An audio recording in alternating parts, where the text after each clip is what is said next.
ఇప్పుడు మనం మాట్లాడుకుంటున్నాం 1 వీక్ ఏం జరుగుతుంది నెక్స్ట్ 1 వీక్ అనేసి మీకు ఫుల్గా చెప్తాను. లాస్ట్ వరకు చూడండి, చాలా ఇంట్రెస్ట్గా ఉంటుంది. నేను మొత్తం ఇక్కడ రాసుకొని మీకు చెప్తా ఉన్నాను.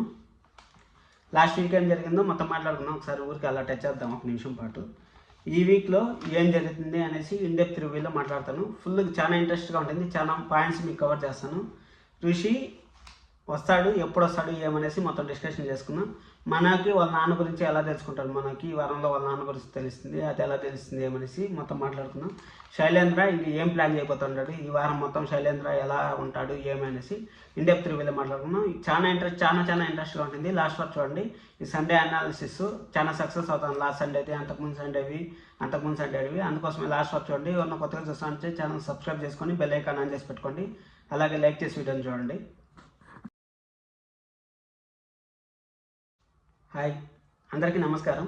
ఇప్పుడు మనం మాట్లాడుకుంటున్నాం నెక్స్ట్ వీక్ ఏం జరుగుతుంది సీరియల్ అనేసి.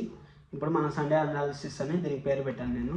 సరే అనేసి మనం లాస్ట్ వీక్ ఏం జరిగింది, రాజీవ్ జైలుకి వెళ్ళాడు. మన శైలేంద్ర వీళ్ళని రెచ్చగొట్టి వదిలేశాడు. మనం జైలు నుంచి బయటకు వచ్చాడు. మనం జైలు నుంచి బయటకు వచ్చిన తర్వాత ఎండి పోస్ట్ శైలేంద్రకు పోయింది. ఎండి పోస్ట్ పోయకుంది శైలేంద్ర ఒకరో రూపం కలుస్తా అన్నాడు. వాళ్ళ అమ్మ ఇంకా శైలేంద్ర కలిసి మన వస్త్రాన్ని, మహేంద్ర గారిని, మనో గారిని ఎలా ఎదుర్కొంటారు అనేసి మనము ఈరోజు మాట్లాడుకుందాం. అట్టే ఋషి గురించి మనకు ఒక హింట్ ఇచ్చారు ఈ వారంలో. ఆ హింట్ గురించి కూడా మనము ఇన్డెప్త్ రివ్యూలో మాట్లాడుకుందాం. ఇప్పుడు మనము ఫస్ట్ ఏం మాట్లాడుకుందాం అంటే మనో వాళ్ళ నాన్న గురించి మాట్లాడుకుందాం. ఫస్ట్ ఋషి గురించి చూస్తానని చెప్తాను. మనో వాళ్ళ నాన్న గురించి మాట్లాడుకుందాం. మనో వాళ్ళ నాన్న అసలు ఏమైనా జరగచ్చు. ఇప్పుడు ఋషేంద్ర మనో వాళ్ళ నాన్న మనోని ఇద్దరు కమల పిల్లలుగా ఉండొచ్చు. ఎందుకంటే మన వీళ్ళకు అనుపమ గారికి దొరికింటారు అనుకుంటాను నేను.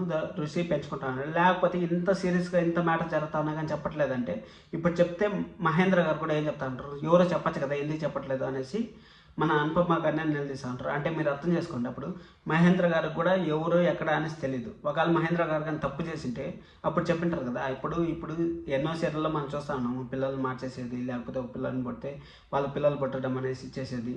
మన ఆ విధంగా చేస్తూ ఉంటారు కదా. ఆ విధంగా చేసేటప్పుడు మన మహేంద్ర గారికి ఇద్దరు పిల్లలు పుట్టింటారు. ఫస్ట్ ఇద్దరు పిల్లలు పుడితే ఒక పిల్లల్ని మార్చేసేది, ఒక పిల్లల్ని ఋషి ఒక పిల్లలు ఉంటారు, మన ఒక పిల్లలు ఉంటారు. అందుకోసం అనేసి చెప్పలేదు అనుకుంటాను. లేకపోతే ఇన్ని రోజులు క్యారెక్టర్ లేకుండా ఇప్పుడు ఎందుకు వస్తుంది చెప్పండి అనుపమ గారు. అదే అనుకుంటా ఉన్నాను. ఇది 50% 90% కరెక్ట్ అవ్వచ్చు. అప్పుడు మహేంద్ర గారికి కూడా తెలుస్తుంది నేనే మన తండ్రిని అనేసి. అందుకోసం దత్తత కార్యక్రమం అన్నీ చేశాడు కదా. అన్నీ చేసిన తర్వాత ఇంకా మన వసుంధర శైలేంద్రాన్ని చాలా ఎదుర్కోవాల్సి ఉంటుంది. శైలేంద్ర అగ్గబట్టిన పాములాగా ఉన్నాడు. అసలు వీళ్ళని ఒక 30 తిప్పల నీళ్ళు తాపించేదానికి శైలేంద్ర ప్లాన్ చేస్తూ ఉంటారు. రాజీవ్ ఒక హింట్ ఇచ్చాడు. ఎవరో కనుక్కో బ్రో అని చెప్పేసి అన్నాడు. కనుక్కో బ్రో అనేసి అన్నాడు. కనుక్కో బ్రో అంటే రాజీవ్ని బయటికి తీసుకొచ్చి వీళ్ళని మనోను, లేకపోతే వసుధారను, లేకపోతే మహేంద్ర గారిని, ఎవరినో ఒకరిని ఇరికిచ్చేసి రాజీవ్ దగ్గర పట్టించాలని చూస్తూ ఉన్నాడు. వాళ్ళమ్మ దీనికి స్కెచ్ గీస్తూ ఉంటుంది. కొంచెం కామెడీ సీన్స్ కూడా రావుతాయి గారి దగ్గర నుంచి కొంచెం కామెడీ సీన్స్ వస్తూ ఉంటాయి. మన ఋషి గురించి లాస్ట్ వీక్ హింట్ ఇచ్చారని చెప్పాను కదా. అది ఏం హింట్ ఇచ్చారు, ఎక్కడ హింట్ ఇచ్చారని చెప్తాను. ఇప్పుడు మనం వసుధర మాట్లాడుకుంటా ఉంటుంది. యాక్చువల్గా సీరియల్లో వాళ్ళు లేకపోతే వాళ్ళని చూపించకూడదు కదా. అది ఏమైనా రూల్స్ ఉంటాయి, అలా ఉంటాయి. జస్ట్ నాకు కూడా తెలియదు కదా, చెప్తా ఉన్నాను. ఇప్పుడు మన ఋషిని చూపించినప్పుడు మహేంద్ర గారు ఏమంటారు, ఋషి ఎక్కడున్నా వస్తాడమ్మా అనేసి అంటారు. శైలేంద్ర ఏమన్నాడు, ఋషి లేడు, భూమిపైనే లేడు అనేసి అంటారు. అంటే భూమిపైన లేడు అంటే శైలేంద్రకి ఆ విషయం తెలుసు, ఋషి ఎక్కడున్నాడు ఏమనేసి తెలుసు. శైలేంద్రనే ఏమైనా దాచిపెట్టినాడేమో ఋషిని చూడాలి. శైలేంద్ర ఇప్పుడు ముగ్గురు కలిసినారు, మహేంద్ర గారు కలిసారు, మనో కలిసారు. మళ్ళీ మన వసుంధర ముగ్గురు చేరి ఇంకా ఋషిని వేట మొదలు పెడతారు. ఋషి ఎక్కడున్నాడు, ఏం చేస్తా ఉన్నాడు, ఎక్కడ మిస్ అయ్యాడు అనేసి ఆ కోణ నుంచి తీసుకొచ్చి ఈ కోణానికి మిగలబెట్టి నాకు తెలిసి ఇంకా నెక్స్ట్ సండే అనాలిసిస్లో మీకు ఖచ్చితంగా చెప్తాను. నాకు తెలిసి ఒక 10-15 డేస్లో ఖచ్చితంగా అయితే ఋషి వస్తాడని నమ్మకం ఉంది. మన ఛానల్ని సబ్స్క్రైబ్ చేసుకొని చూస్తా ఉండండి. ఖచ్చితంగా నేను ఋషి ఎప్పుడు వస్తాడని మొత్తం మీకు చెప్తాను. ఇంకా సీరియల్ వాళ్ళ అమ్మ వాళ్ళ నాన్నకు తెలీదు. ఎండి పోస్ట్ కోసం అనేసి మన శైలేంద్ర ఎన్ని దారులు తొక్కాలి అన్ని దారులు తొక్కాడు కదా. ఇంకా రాజీవ్ బయటకు వచ్చిన తర్వాత రాజీవ్ని, శైలేంద్రని, వాళ్ళ అమ్మని వీళ్ళు ముగ్గురు కలిసి ఎదుర్కోవాలి. అసలు మనోకి వసుంధరకి పెళ్ళి అవుతుంది అనేసి రూమర్స్ వస్తున్నాయి. అవేం జరగవు. ఋషి వచ్చిన తర్వాత ఖచ్చితంగా ఋషి వచ్చేదానికి శైలేంద్ర పర్ఫెక్ట్గా మంచోడుగా మారితేనే వస్తాడు కదా ఋషి. అందుకోసం అనేసి నేను చెప్తాను. ఋషి అయితే ఖచ్చితంగా వస్తాడు. ఖచ్చితంగా చూడండి. ఇంకా మన వాళ్ళ నాన్న ఎలా తెలుసుకుంటాడంటే మన వాళ్ళ నాన్న గురించి ఇంకా మన శైలేంద్ర గుచ్చి పెట్టాడు కదా.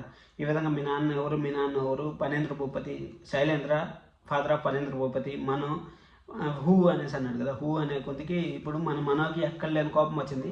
ఆ మనో కోపంతో ఇంక వాళ్ళ అమ్మని చాలా దూరం పెట్టాలనుకుంటే వాళ్ళ అమ్మ ఒట్టేసుకునింది కాబట్టి, వాళ్ళ అమ్మ మాట్లాడదు కాబట్టి ఇంకా వసుంధర దగ్గర నుంచే మాట్లాడాలి. వసుంధర ఇప్పుడు మనకి ఆల్రెడీ స్టార్ట్ అయింది, వాళ్ళ ఎపిసోడ్ స్టార్ట్ అయింది, మనకి ఎండ్ చేసేస్తారు కదా, అక్కడికి ఎండ్ చేసేస్తారు కదా. అక్కడికి ఎండ్ చేసేసినప్పుడు వసుంధర గారు చెప్తారు, ఇంకా మీ అమ్మ చెప్పాలనుకుంటుంది ఈ విధంగా కొంచెం హింట్ ఇస్తా చెప్తా అంటారు. ఖచ్చితంగా ఈ వీక్లో వాళ్ళ ఫాదర్ ఎవరో తెలిసిపోతుంది, మన ఋషి కూడా ఎప్పుడోసారి తెలిసిపోతుంది. మీరు అందుకోసం ఎంత చూపు చూస్తారంటే మీకు నచ్చిందని అనుకుంటున్నాను. బెల్ ఐకాన్ ఆన్ చేసి పెట్టుకోండి, లైక్ చేయండి, సబ్స్క్రైబ్ చేసుకోండి. ఇలాంటి జెన్యూన్ కంటెంట్లు ఫేస్ చూపించి రావాలంటే చాలా కష్టము. అందుకోసమే సబ్స్క్రైబ్ చేసుకొని బెల్ ఐకాన్ ఆన్ చేసి పెట్టుకోండి. Thank you so much. ఇంత చెప్పి మీరు వీడియో చూసారు నచ్చిందని అనుకుంటున్నాను. Thank you. This is Kiran.